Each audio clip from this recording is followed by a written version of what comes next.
Oh, I hope you're doing well. I'm going to give you just a brief little story about being raised up as a military brat, or that's what we call each other, or dependent. When Dad was in the Air Force from '54 to '74 for 20 years, and then he retired.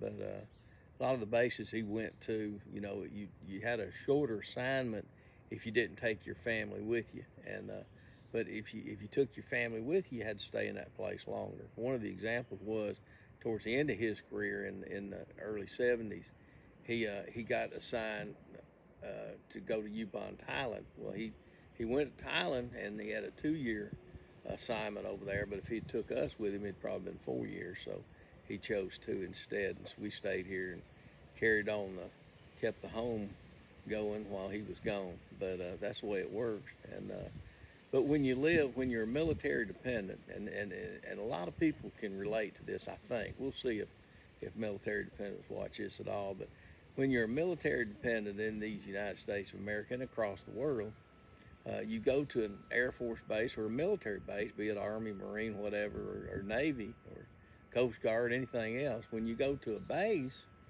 then you kind of you're part of the area that you're in. And I'm going to use Minot, North Dakota, for an example. One of the bases that we were at, we were at several different bases, and but in Minot, Minot Air Force Base was outside the city limits of Minot, several miles down the road. And the kids would change out every 3 or 4 years. There'd be new kids come in there, and we had a junior high school on the base, and then there was Minot High School that you transferred to when you got into the I believe it was the 10th grade then, 10th, 11th, and 12th grade. You went downtown to Minot, but I'm going to tell you, folks, and I love Minot, love the people there. I just didn't like the weather. It was tough, several months of the year. Their winter times are tough, and no mountains or anything slow the wind down. But Minot was tough with the weather. Great people, wonderful people to be around. They were friendly, but you were always an outsider when we lived at Minot. No matter who you were, how well you did in sports, or how smart you were, or whatever it was, you were always an outsider. And I can see that now, because if somebody moves to where I live, it takes a few years for them to be familiar with the people around. And then in the case of an Air Force base or a military base, those people are leaving. They're not going to be there 10 years down the road. So long-term relationships are pretty well nil unless you retire there on base. Unless you retired after you and moved into Minot City when you retired from there. It worked out that way. But you're just always an outsider. And but I met some of the most wonderful people. I still enjoy and still communicate with a lot of people that I met while Dad was in the Air Force. I remember people from South Dakota, Ellsworth Air Force Base. We lived at several different places. We lived at a V&H trailer park outside the base. We lived on Billy Mitchell Street on the base. We lived at another location on base, and I met people that I'm still looking for, on Facebook, and I'd still love to communicate. Although, we were just kids then, we probably wouldn't have much in common now. They say you talk too much like a Southerner we're too different, I suppose.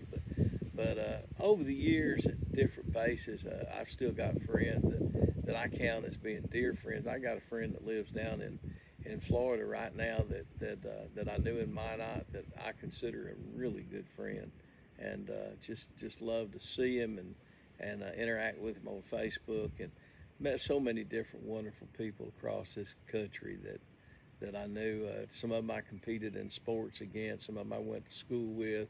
Some were just neighbors, that we got to know.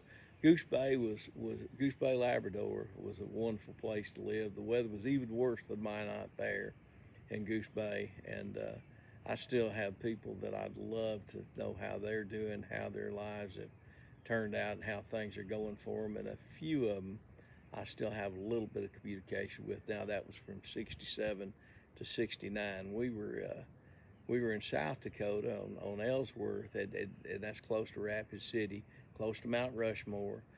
We were there from about '63.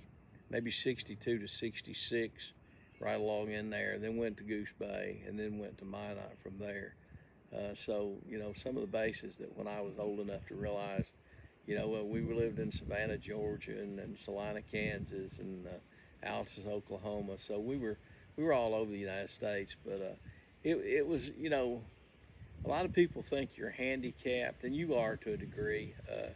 You don't have those long-term relationships like I tell my wife right now. You were raised up with your class. You graduated in '74. You were raised up with those kids from kindergarten on. Most of them. And me, I went to Russell High School, graduated there, and proud of it. But went 1 year my senior year, so I don't feel like I'm as well known in that class as the others are. But we probably change bases on the average every 3 to 4 years. Now that's good and it's bad. You lose those relationships, and it just breaks your heart to move away from the people that you've gotten to know and made friends with. But it also enables you to reach out and be outgoing enough to make new friends and form new relationships. So there's good and bad things about everything. But I'm so thankful for our military today. Right now I'm rewatching Band of Brothers on Hulu, and about my third or fourth time to watch it. And folks, the sacrifice that our veterans have made for this country are unequal. And that was in World War II. There were soldiers in World War I, and people serving, helping, and the medical people, and the training that went into it, and the planning is just, it's just an amazing thing. But I don't like war. I don't like disagreements. I like for us to try to get along. We can work out our differences without it getting, that bad. Sometimes we have to. Sometimes we don't have any choice. But thank a veteran today. Be thankful that there are people that are stationed all across this world to help protect us, in the United States of America. God bless you. I hadn't made a video in a while. I hope you enjoy this one. What helps me is for you to like, comment, to share, on Facebook, follow, of course. I hope you have a great one. Springtime has sprung. The pollen is falling, but it's a new time and a new spring, and I hope you have great plans and a great commitment to do the best and be the best you can be. So we'll catch you later. God bless. Bye-bye.